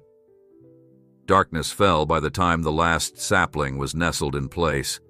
Someone set up a string of lanterns, casting warm light across the field. The trees stood like silhouettes of new beginnings. Volunteers swapped grateful smiles and shared triumphant stories of obstacles conquered. Sally found extra sandwiches stashed in a cooler, passing them around as a makeshift dinner. Under the moonlight, laughter resonated. For a moment, Rourke thought back to the orchard that once flourished decades ago. Now a fresh orchard took root, shaped by the hands of neighbors, young and old, determined to forge better days. Eventually, folks drifted home, leaving Rourke, Paul, and a few others in a soft hush of satisfaction. Bill packed up tools while Harriet collected empty water jugs. West lingered, gazing at the neat rows under the stars. "You've done something truly special here," he said quietly, turning to Rourke. The old farmer shook his head. "We all have. This orchard belongs to every person who dug a hole, carried a sapling, or donated time. Without you, though, we might never have tried." West acknowledged the gratitude with a nod. "I'm just glad to see that spark reigniting. Keep it alive." Once the last visitor departed, Rourke and Paul retreated to the farmhouse. Paul could barely keep his eyes open, yet a grin still plastered his face. After helping the boy wash up and settle into bed, Rourke collapsed into his own chair, exhaustion tugging at his body. Outside, the silhouettes of planted trees stood in quiet testimony. Tomorrow, the real work of watering and nurturing would begin. But for now, they could savor this accomplishment. As Rourke drifted into sleep, memories and hopes intertwined. He saw glimpses of future harvests, children running beneath blossoms, crates of apples loaded onto trucks, festivals filled with sweet cider and laughter. He pictured Paul standing tall, free from illness, guiding other youth through orchard rows. Each image felt more tangible now that the first step had been taken. The orchard was alive, both in the soil and in their hearts. It would require diligence, but Willow Bend had proven it possessed the grit to reclaim its prosperity. Dawn arrived with soft bird calls. Rourke woke with a stiff neck, having dozed off in his living room chair. He rubbed sleep from his eyes, meandering to the porch to watch the sunrise. In that gentle glow, he saw a few figures already dotting the orchard rows, checking for any overnight wind damage or dryness. The sight filled him with profound gratitude. While trouble could still arise, unpredictable weather, pests, or market fluctuations, he realized that unwavering unity would strengthen them. Together, they had already overcome so much. He found Paul awake, sipping tea at the table, his gaze fixed on the window. "I can't believe we did it," Paul said in hushed awe. "They're really out there, Grandpa, every sapling in place." Rourke walked over, resting a hand on the boy's shoulder. "Believe it, son. And it's just the start." Now that the orchard had been planted, a new rhythm settled over the farm. Daily tasks involved watering schedules, soil checks, and gentle weeding around the tender roots. Families signed up for shifts, especially those who looked to expand their own properties under the cooperative plan. Each passing day confirmed that West's initiative wasn't just about shiny tractors or a single orchard. It was a catalyst to uplift the entire town. More farmers enrolled in the cooperative, testing advanced seed varieties or installing modern irrigation systems. Even the local diner started talking about reintroducing an apple-themed festival come autumn, renewing a tradition long abandoned in harder times. All the while, Paul grew stronger. He spent hours in the orchard, offering observations from books he had devoured on fruit tree care. On weekends, He and Rourke sketched out designs for a small barn addition to store equipment specifically for orchard maintenance. The orchard soon became a focal point for young and old alike, a place to learn and share. Rourke often spotted teachers bringing students for short field trips, introducing them to the miracle of growth from a tiny seed. Sometimes he even joined their lessons, recounting how a single choice, selling that old tractor, had cascaded into a wave of transformation far beyond his original prayer for survival. Late one afternoon, as the sky turned soft with twilight, Rourke and Paul strolled among the rows, checking for signs of new buds. Though it would be a while before blossoms emerged, the faint tang of greenery mingled with the promise of fruit yet to come. Paul stopped abruptly, reaching out to rest his palm against the slender trunk of a Roxbury russet tree. "Thank you," he whispered, speaking more to the orchard itself than to Rourke. But Rourke heard and understood. This orchard symbolized life renewed, a testament to sacrifice, community, and the relentless power of hope. He stood beside Paul, eyes moist, recalling the day they'd driven to the hospital, uncertain if Paul would live. Now each rooted sapling felt like a pledge from the land. We endure, we flourish, we give back. In that moment, Rourke realized that the orchard no longer merely belonged to him or even to Paul. It belonged to all of Willow Bend. More than that, it belonged to the countless hearts who believed in second chances. And in the hush of that twilight, with a gentle wind rustling new leaves, Rourke felt the land's quiet benediction, an invitation to keep nurturing, keep dreaming, and keep forging a future where miracles could sprout from every furrowed row. Summer arrived in Willow Bend with a hush of warm breezes and golden sunrises that bathed the orchard in shimmering light. Each morning, Rourke would step outside before dawn, inhaling the crisp air scented with blossoming wildflowers. The orchard's young saplings, planted just a few months earlier, now stood stronger, leaves unfurling in vibrant shades of green. Paul, gaining strength by the day, insisted on accompanying his grandfather, ambling between rows to check for pests or signs of drought. They found confidence in the orchard's progress. Each new leaf, a silent testament to how far they'd come. And though talk of the cooperative continued to grow, these quiet dawn hours reminded them that true change began at the roots. Across town, the cooperative's steering committee had settled into a regular routine of meetings, joined by Devin West whenever his schedule allowed. Farmers who once barely spoke now shared harvest projections and fertilizer recommendations, forging bonds that transcended old rivalries.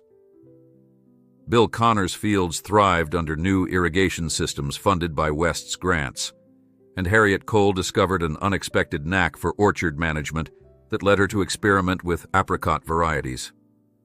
Even Sally Hutchins, once content to volunteer behind the scenes, found herself organizing weekend workshops for aspiring gardeners.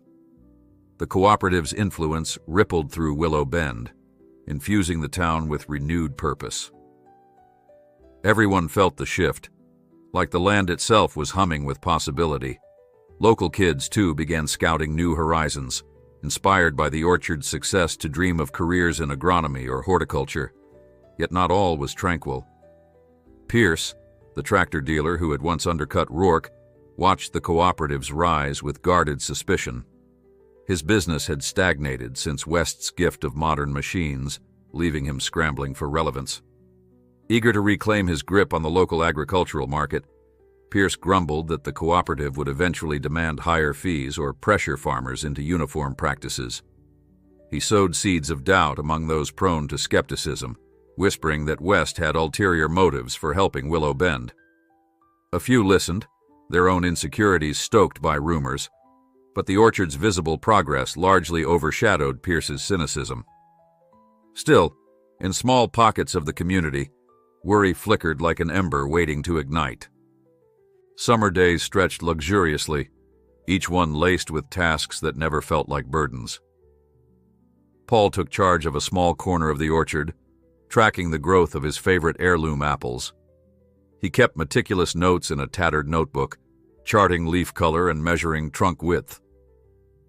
Meanwhile, Rourke often joined Bill in exploring the broader farmland, discussing crop rotations or new equipment the cooperative could introduce. Late in the afternoon, neighbors would gather by the orchard's edge to share iced tea, exchanging triumphs and minor setbacks. Under the honeyed light of dusk, they admired how the saplings seemed to reach upward in unison, as though urging Willow Bend to keep rising too. Children played between the rows, their laughter carried on gentle breezes, echoing hope for the seasons yet to come. One balmy afternoon, West returned with a team of consultants, soil experts, marketing strategists, and water resource specialists. Together, they organized a town hall, inviting everyone to learn how to expand their markets beyond the county. For many, the idea of shipping produce to distant cities seemed foreign, almost reckless. But as West's marketing strategist explained, quality local goods had a niche in urban farmers' markets. By leveraging technology and cooperative branding, Willow Bend's produce could fetch premium prices. Skeptical farmers rubbed their chins, calculating risk against potential reward. In the end, curiosity prevailed. A pilot program was proposed. Harriet's apricots and Bill's sweet corn would undergo test shipments to a regional distributor. In the weeks that followed, optimism swelled. Tractor repairs became easier through shared mechanics. Seeds and supplies were purchased in bulk, lowering costs. Even the local bank offered better loan terms once they saw the cooperative's success. Rourke's orchard, however, remained the crown jewel, a beacon of collaborative achievement. Each time visitors arrived, they marveled at the thriving saplings, many already showing buds that promised a future flush of blossoms. Paul, no longer confined by illness, guided tours with shy pride, pointing out distinct varieties and explaining the orchard's carefully planned layout. For a boy once on the brink, each step among those trees felt like walking through a second chance at life. Some suggested naming the orchard after Paul, though he blushed at the very thought. As the orchard approached its first true test, surviving the hottest stretch of summer, nature decided to remind everyone that farming was never without challenges. A sweltering heat wave bore down on Willow Bend, scorching fields and turning the soil to brittle dust. Even the best irrigation systems struggled to keep pace with the relentless sun. In the orchard, leaves drooped, thirsting for relief. Rourke and Paul spent long hours hauling water hoses from row to row, joined by neighbors who refused to let the orchard's young life wither. Each evening they fell into bed exhausted, praying the saplings would withstand the punishing weather. Despite their efforts, worry mounted with every cloudless sky. Pierce seized on the crisis, declaring the heat wave proof that no orchard could flourish under such conditions. He complained publicly that West's so-called generosity might vanish when yields dropped, leaving farmers worse off than before. A few unsettled souls murmured agreement, recalling past ventures that collapsed under environmental stress. Yet in the orchard's parched rows, Rourke and Paul pressed on, daily checking each tree for signs of irreversible damage. Devin West remained steadfast, dispatching resources to optimize irrigation efficiency. His consultants installed moisture sensors and offered advanced mulching techniques to preserve soil hydration. Little by little, the orchard hung on, battered but unbroken, each sapling an emblem of collective resilience. Near the end of that suffocatingly hot month, dark clouds finally gathered.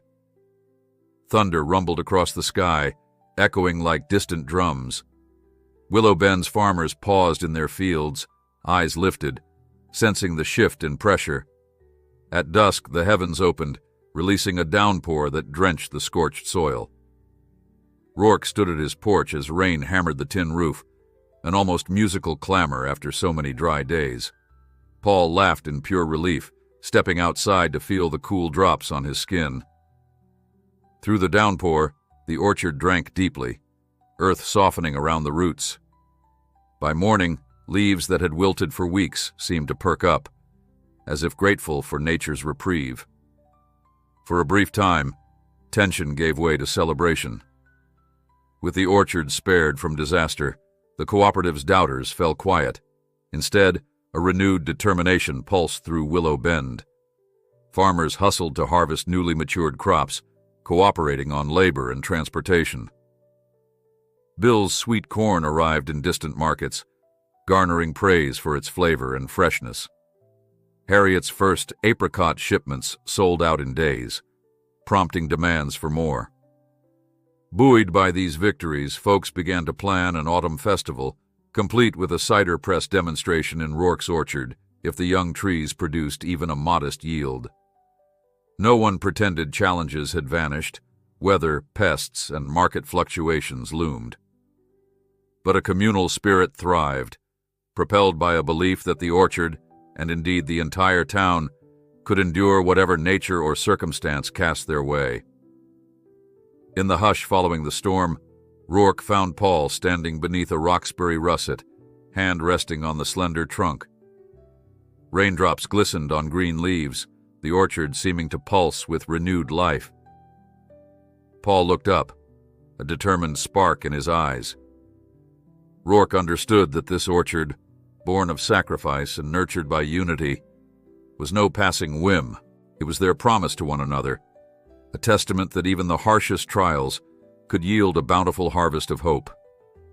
And so, amid the settling mud and the lingering perfume of rain, Willow Bend's next chapter unfurled with steadfast faith in tomorrow. A crisp autumn breeze swept through Willow Bend, carrying the promise of cooler days and harvest celebrations. Early mornings now found Rourke and Paul walking the orchard rows beneath gentler sunshine, their footsteps crunching on fallen leaves. Each sapling had matured considerably since spring, with some even offering tiny green apples or the faint beginnings of blossoms that hinted at next season's yield. The orchard stood as a living chronicle of the town's renewal, a tapestry of careful planning, communal labor, and a determination that defied every obstacle. People often came by just to see how much the trees had grown, tipping their hats in silent admiration as they left. A sense of joyful urgency crackled in the air. The cooperative's autumn festival was approaching fast. Street-side banners promised cider tastings, craft stalls, and hay rides through the orchard. Town leaders, spurred on by Devin West's philanthropic team, hoped this event would showcase Willow Bend's transformation to the wider region. If it succeeded, more buyers and distributors might take notice, further improving local fortunes. Paul took charge of planning orchard tours, mapping routes that wound through the rows without disturbing delicate roots or low-hanging branches. He even convinced Ms. Gomez, the school principal, to involve older students as volunteer guides. Yet behind the festival's cheerful preparations, practical challenges loomed. Despite the orchard's rapid growth, the yield remained modest. Those young trees couldn't yet produce a bounty. The event would rely on borrowed apples from neighboring counties and Harriet's store of apricot preserves. Folks whispered that some visitors might scoff at an orchard festival without abundant homegrown fruit. But Rourke and Paul brushed off the concerns, believing that the orchard's symbolic power mattered more this year than raw tonnage. Next year, and the year after, fruit would come. For now, they were content to celebrate the orchard as a testament to survival. Meanwhile, Pierce continued his campaign of skepticism. He frequented the local diner, spinning tales about cooperatives that collapsed when grants ended. "Mark my words," he'd mutter, stirring his coffee darkly.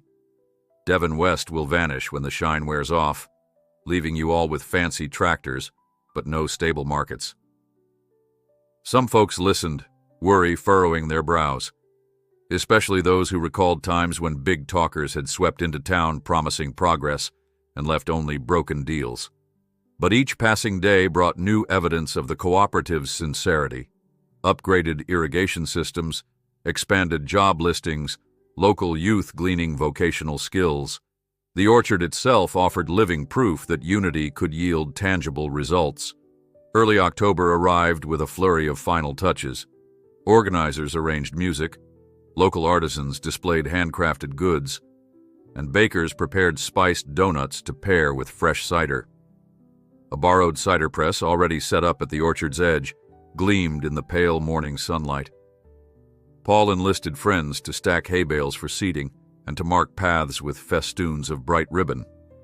The boy worked with tireless enthusiasm, ignoring the twinges of fatigue that occasionally surfaced.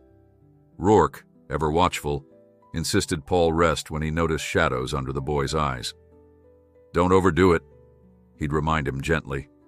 Paul would acquiesce, but only for a short break before bounding back, unstoppable excitement shining in his gaze.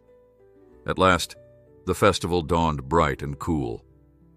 Cars lined the country roads leading to Rourke's farm as visitors arrived in surprising numbers. Families spilled from minivans, children squealing at the sight of hayrides and scarecrows. Local radio had hyped the event, praising Willow Bend's cooperative as a model for rural rejuvenation.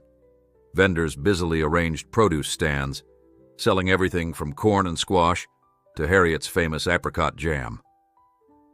Bill Connor supervised the cider press demonstration with a showman's flair, letting wide-eyed kids toss apples into the grinder. From a vantage point near the farmhouse, Rourke surveyed the unfolding scene. Rows of tents, laughter weaving through the crisp air, the orchard's gently swaying branches. Every piece of it felt like a dream come true. He exhaled, recalling times when despair clung to him like a stubborn shadow. Now that shadow had receded, replaced by an overarching sense of fellowship. Devon West arrived mid-morning, clad in a casual jacket, eyes alight as he roamed the festival. He greeted Rourke with a hearty handshake. "Look at this turnout," he exclaimed, gesturing at the throng. "Seems Willow Bend is well on its way to becoming a beacon for small-town innovation." They walked together toward the orchard path, passing smiling families sampling pastries. Rourke introduced West to newcomers, explaining how this man's generosity had sparked the orchard's creation. Some recognized West from news articles about philanthropic ventures in other regions. He listened intently to their feedback, making mental notes about ways the cooperative could expand. Whenever a concern arose, he offered measured responses, reaffirming that success depended on local leadership. "We're just the scaffolding," he'd say. "You folks are building the real structure." Those words deepened Willow Bend's sense of ownership over its future. By afternoon, the orchard tours kicked off. Paul, sporting a bright volunteer badge, led small groups along neatly marked trails. He paused beside various saplings to describe their species and expected maturity, occasionally pointing to a trunk that bore faint scars from the summer heat wave. Children craned their necks to glimpse tiny apple buds, while parents snapped photos. The orchard story, how a desperate sale of one old tractor had led to a remarkable gift of many, culminating in a community project, moved visitors to hushed admiration. Even with slender branches and limited fruit, the orchard brimmed with the promise of future abundance. Paul relished each question, his soft-spoken confidence winning smiles from everyone. In one of the tour groups, a man approached Rourke discreetly afterward, identifying himself as a potential wholesale buyer from a nearby city. He marveled at the orchard's young stock, asking when they might produce enough fruit to consider distribution deals. Though Rourke explained it could be a few more seasons before yields were significant, the buyer seemed undeterred. "Sometimes it's worth waiting for something grown with real heart," he said, handing over a business card. That simple exchange reminded Rourke that the orchard's impact reached beyond Willow Bend. If they nurtured it carefully, these trees might someday feed many. Farther down the lane, children clustered around the cider press. Bill Connor demonstrated how apples were crushed into pulp and how the juice ran in aromatic streams. Harriet's eyes danced with excitement, already imagining how her apricots might join future cider blends. Even the local teacher, Ms. Gomez, chatted with parents about creating an agriculture club for students, using orchard activities as a learning lab. Everywhere Rourke turned, he witnessed seeds of new ideas taking root. Some hours later, as daylight softened to evening gold, music drifted through the orchard. The festival's program included a small band, playing folk tunes, luring families to dance or sway gently among the trees. Laughter mingled with the rhythmic thump of guitars. Table lamps glowed under tents, and the cider press gave off a soft hiss of steam. Rourke found a moment to rest on a hay bale, sipping warm mulled cider. Devouring the scene, he felt tears threaten, a surge of gratitude so intense it almost hurt. For months, he'd poured everything into Paul's recovery and the orchard's birth, never truly imagining it would blossom into such a celebration. Yet here it was, real as the taste of spiced apples on his tongue. Paul approached, eyes shining, breath slightly ragged from his constant movement. "Grandpa," he gasped, "you have to come see the old barn. They've set up a photo corner with bales and pumpkins. It's awesome." Rourke smiled, helping the boy sit for a moment, mindful of his endurance. Paul wore that unstoppable grin he'd carried all day. "I'll be right there," Rourke said gently, handing Paul a half-empty cider cup. "Catch your breath." Paul took a grateful sip, chest still heaving. Even in his weariness, he radiated joy. Not far away, Devin West chatted with Bill and Harriet near an impromptu stand showcasing cooperative literature. They handed out brochures explaining how to join, what membership entailed, and success stories from other regions. Locals signed a guest book, leaving comments praising the orchard's beauty or offering suggestions for the next festival. One older resident scrawled, "Never thought I'd live to see Willow Bend thriving again." Another wrote, "This orchard is living hope." When Rourke skimmed the pages later, his throat tightened at how many had found renewed faith here. Dusk wrapped the orchard in soft purple shadows. Lanterns and string lights illuminated pathways, reflecting off the leaves so they shimmered like stars. The band played a final set, a gentle lullaby that coaxed contented sighs from the crowd. Gradually, families packed their belongings, children yawning and clinging to stuffed animals bought from local vendors. Many lingered to say goodbye to Rourke and Paul, offering thanks for hosting such a memorable event. Some even purchased jars of Harriet's jam or Bill's sweet corn, determined to carry a piece of Willow Bend home with them. Eventually, only a few volunteers remained to clean up. Sally Hutchins gathered trash bags while Ms. Gomez stacked chairs. Bill and Harriet consolidated leftover produce. Paul dozed lightly on a bench, worn out but smiling in his sleep. Rourke felt a familiar ache in his bones from standing and walking all day, yet his spirit soared. Devin West reappeared at his side, offering a slow clap. "A triumph," West declared softly, gesturing at the orchard, now cloaked in moonlight. "You've shown everyone how far dedication can go." Rourke rubbed a hand over his weary eyes. "Couldn't have done it without you. Without that day when you showed up with those new tractors. It saved Paul's life, and it changed everything." West gazed at the orchard, leaves rustling in a nocturnal breeze. Funny how one act can set off a chain reaction of good. But never forget, you made the choice to sell your old tractor. Your sacrifice laid the foundation for all this. A hush settled, broken only by the distant chirp of crickets. Rourke recalled how impossible things had seemed back then, how heartbreak hovered over him like a thundercloud. Now, the orchard's gently swaying silhouettes glowed with a promise that extended far beyond one man or one boy. It was a promise that hardship could birth unity, that hope could endure in the face of every doubt. He glimpsed Paul's sleeping form, the soft rise and fall of his chest, and felt a gratitude that defied words. Finally, after helping load the last chairs into a pickup, Rourke lifted Paul in his arms, the boy stirring only slightly. He carried him across the field, stepping through patches of moonlight that pooled between rows of trees.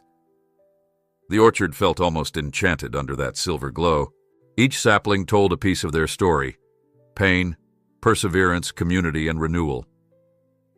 At the farmhouse porch, Rourke gently set Paul down, letting him awaken enough to walk inside. Then they ascended the steps together, the hush of evening welcoming them home. Before turning in, Rourke took one last look at the orchard from the living room window. Lanterns had been snuffed, visitors gone, leaving a serene landscape. Though tomorrow would bring chores, discussions, and maybe new challenges, he couldn't quell the satisfaction coursing through him. The orchard had transcended mere farmland to become a beacon for Willow Bend's future. And as far as Rourke was concerned, that future was boundless. Cider-sweet air still clung to his clothes, a gentle reminder that from hardship can blossom the sweetest fruit of all. He closed his eyes, letting that sweetness envelop him. In the quiet hush of the farmhouse, dreams of next spring's blossoms filled his mind. The orchard's branches would soon arch with color, a living tribute to the day he sold one old tractor to save a life, and ended up saving an entire town's spirit. As winter settled over Willow Bend, the orchard's leaves fell away, revealing slender trunks and branches braced against cold winds. Despite frost glazing the ground each dawn, a profound sense of warmth hovered across the community. People recalled how, a year before, Paul had been too weak to stand beneath those same orchard rows. Now he rose early with Rourke almost every morning, bundled in a thick coat, making sure each young tree was protected with burlap wraps and mulch to safeguard roots from freezing. Standing at the orchard's edge, the boy would inhale the crisp air and feel its sting on his cheeks, every breath a reminder of how precious life could be. The orchard, though stripped of foliage, retained a kind of dormant power, its bare branches cutting silhouettes against wintry skies. For many in town, the trees symbolized how humble seeds could bring forth miracles, given care and unity. Even Pierce's persistent muttering that the cooperative relied too heavily on outside support now fell on mostly deaf ears. The orchard stood firm, proof that a single act of generosity, selling one battered tractor to pay for surgery, had catalyzed something far bigger than any skeptic could derail. December brought fresh challenges, biting winds, sudden ice storms, and for a few days roads so slick that deliveries stalled. Yet the cooperative endured. Harriet's greenhouse project found success with winter vegetables that fetched good prices at nearby markets. Bill Connor's sweet corn profits from the autumn sales gave him enough capital to invest in orchard supplies, reinforcing the trunk sleeves around saplings. Each success story sparked new ideas, and though a few farmers remained hesitant, the orchard's example reminded them that real transformation demanded risk. At the farmhouse, Paul used free time from weather-related school closures to immerse himself in horticultural books and online tutorials about pruning. He'd tap his pencil on the kitchen table, marking diagrams that showed how careful trimming could increase sunlight exposure and reduce disease. Sometimes, Dr. Krishnan dropped by for checkups, marveling at Paul's robust health compared to months past. Whenever she remarked on how strong his heartbeat sounded, Paul would beam and declare that orchard work kept him fit. Rourke never tired of hearing that stable thump of Paul's heart, each beat echoing the orchard's steady resilience outside their windows. On a frosty morning just before Christmas, Devin West arrived unannounced. Light flurries fell around his SUV as he pulled up by the barn. He brought news of fresh cooperative funding that could aid Willow Bend in weatherproofing irrigation lines and training more locals in greenhouse techniques. Though some worried about leaning on more external money, West stressed that the orchard's initial success gave them leverage. "The world's taking notice," he said, stepping gingerly on icy ground. "Your orchard is an inspiration. My foundation wants to help you go further, but always on your terms." Rourke, after glimpsing Paul tending to a tree row in the swirling snow, simply nodded, gratitude shining in his eyes. They agreed to meet the following week with the steering committee to discuss details. Holiday festivities brought neighbors together for candlelight carols in the local church, followed by potluck dinners in the rec hall. At one such gathering, folks spoke of how the orchard stood for everything they cherished: resilience, fellowship, possibility. Local children performed skits about seeds growing into mighty trees, each storyline a reflection of Paul's personal rebirth. Rourke, listening from a corner, felt tears prickle at his eyes, remembering days of agonizing worry about paying for surgery and the emptiness left by selling his old tractor. Now, the orchard's quiet strength overshadowed all that hardship. January arrived, layering the fields with a powdery coating of snow. The orchard seemed to sleep, but a hidden vigor pulsed under the frozen soil. Paul sometimes worried the cold might crack the trunks or stunt future blooms, so Rourke and Bill roved the rows, checking for signs of damage. Their footprints left crisp impressions on snowy paths, each crunch a testament to the orchard's hold on the community's heart. Even Ms. Gomez's students visited, measuring sapling diameters and noting frost patterns, turning the orchard into a living laboratory. Children bundled in puffy coats marveled at how branches, though bare, promised spring's eventual explosion of color. They wrote poems about nature's patience, reading them aloud while puffs of steam escaped their mouths in the chilly air. Under leaden skies one afternoon, Devin West joined Rourke and Sally Hutchins at the county building to propose a new orchard training center. The plan was to adapt an unused wing of that old structure into a resource hub, offering classes in sustainable agriculture and marketing. While some older residents balked at newfangled methods, the orchard's survival had silenced most naysayers. A vote was taken, and an overwhelming majority approved. Pierce scoffed quietly from a back pew, muttering about how progress might undercut local traditions. But Rourke, buoyed by supportive voices, refused to let doubt creep in. He recalled how a hailstorm of obstacles had failed to stop them so far. When February's chill finally began to thaw, Willow Bend stirred with renewed energy. Bill's shipments of jam and dried fruit reached beyond state lines. Harriet's orchard expansions neared fruition, and Ms. Gomez's students readied for a second orchard festival come spring. Paul, now stronger than ever, spent afternoons fine-tuning orchard maps. He planned new rows for next year, sketching how each variety could complement pollination cycles. At times, Rourke would lean over his grandson's shoulder, wondering at the budding expertise Paul exhibited. The orchard had grown beyond Rourke's initial dream, woven into the hearts of so many, guided by a boy whose fragile heart once needed saving. One mild day in March, as pale sunlight glimmered on patches of melting snow, Rourke and Paul ventured out to check for early buds. They discovered tiny, knobby protrusions on slender branches, budding tips of leaves eager to greet the warming air. It moved Rourke deeply, recalling that first fearful moment when he thought Paul might never walk these fields again. Now, each green nub symbolized a victory over despair. Word traveled swiftly that new growth had appeared, and soon neighbors milled about, smiling at the orchard's stirring signs of life. Children giggled, pointing to where bright tips glistened in the mild sun. By dusk, a hush of wonder enveloped the orchard, as though the land itself exhaled in relief. At last, April's gentle warmth coaxed blossoms from the orchard in a glorious display. Pink and white petals burst open along the branches, trembling in delicate clusters that perfumed the entire farm. The sight drew crowds bigger than any festival before. Families arrived by car to walk beneath rows of ethereal blooms, snapping pictures, marveling at how transformation could happen when a town pulled together. Paul led impromptu tours, brimming with facts about pollinators and microclimates. Reporters from local papers turned up too, capturing the orchard's blossoming magic in headlines that lauded Willow Bend's renaissance. Devin West made a point of flying in, stepping onto the farm just in time to see those blossoms glowing in the golden evening light. That evening, as people lingered after sunset, strings of lanterns illuminated the orchard. Soft laughter and the clink of glasses filled the air.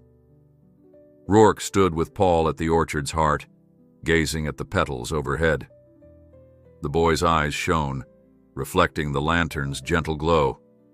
A year ago, they had been caught in a nightmare of medical bills and old debts.